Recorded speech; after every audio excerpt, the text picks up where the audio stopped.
Assalamualaikum warahmatullahi wabarakatuh. Izin, Prof.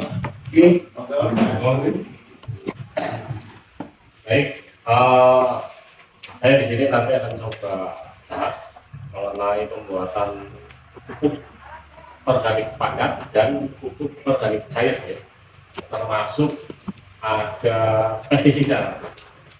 Pestisida itu nanti yang akan kita buat itu nanti berfungsi ganda.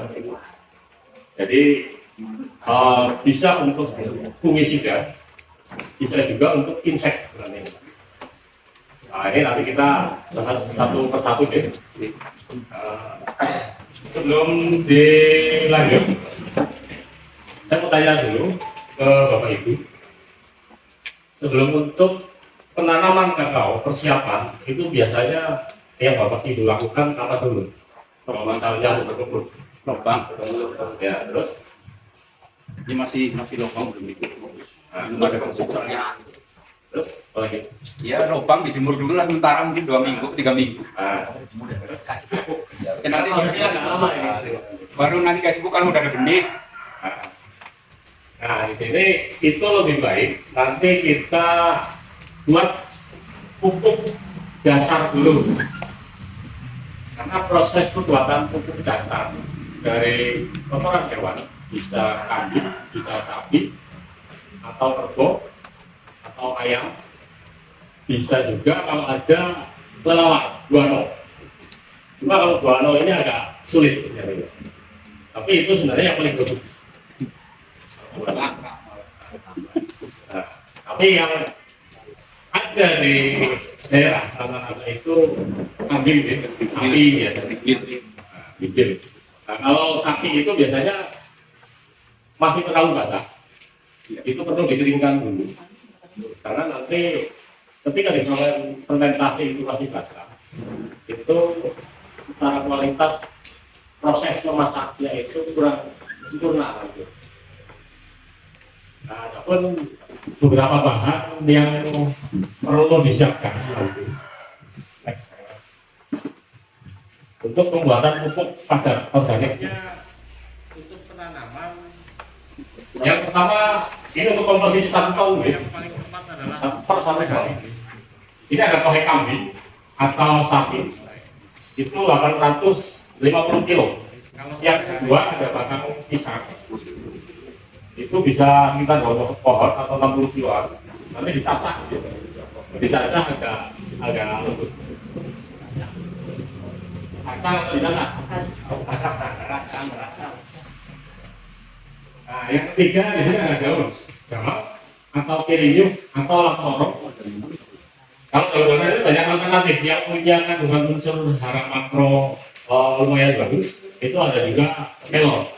Cuma kalau kelor ini agak sulit ya. Nah, kalau yang tersedia banyak untuk agar pembatas di karangan biasanya itu daun gampang, silisida. Atau daun kirinyuh mahal kalau itu. Belum ya? Potong royong. Nah itu kirinyuh namanya. Malah gampang juga. Terus bisa juga itu kipahit, tapi di sini tidak dikatat ya. Tidak apa-apa kipahit. Tahu Bapak Ibu? Belum ya? Nah ini namanya daun kipahit Bapak Ibu. Atau ada yang menyebut juga bagulan. Ada juga yang menyebut insulin. Ini daunnya mirip bawang matahari. Nah kalau Bapak Ibu belum, ini nanti saya ada bawa itu batang ininya nanti bisa ditanam. Batangnya panjang. Bisa batangnya sangat mudah. Iya. Cuma ditajamkan saja. Yang penting lembab. Itu nanti dia tumbuh. Ini kipahit. Nah, kalau ada kipahit lebih bagus kipahit. Yang keempat ada kapur dolomit 20 kilo ya, untuk 1 ton. Yang kelima begatung.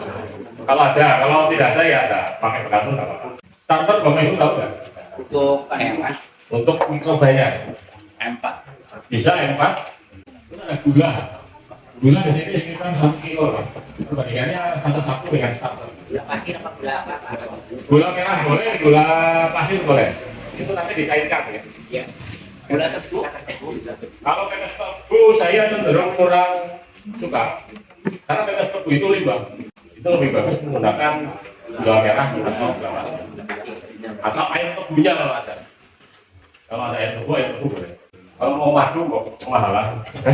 Terus jadi yang kedelapan nih, ada air sumur atau kelapa kalau bisa. Kalau ada air kelapa boleh, lebih bagus air kelapa. Itu 50 liter.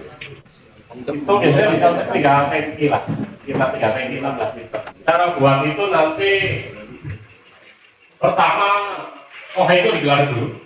Kalau misalnya 20 karung nanti digelar 5 karung atau 7 karung bisa dibagi 3. Itu digelar dulu, ketebalan nanti 10 cm nih. Ketebalan 10 cm nanti dispray, disemprot menggunakan starter itu dulu. Yang sudah dicampur gula. Diaduk rata. Setelah diaduk rata nanti atasnya dikasih batang pisang yang sudah dicacah tadi itu. Disemprot lagi dengan starter itu tadi. Nah setelah batang pisang nanti ada daun gawat atau daun-daunan yang lain.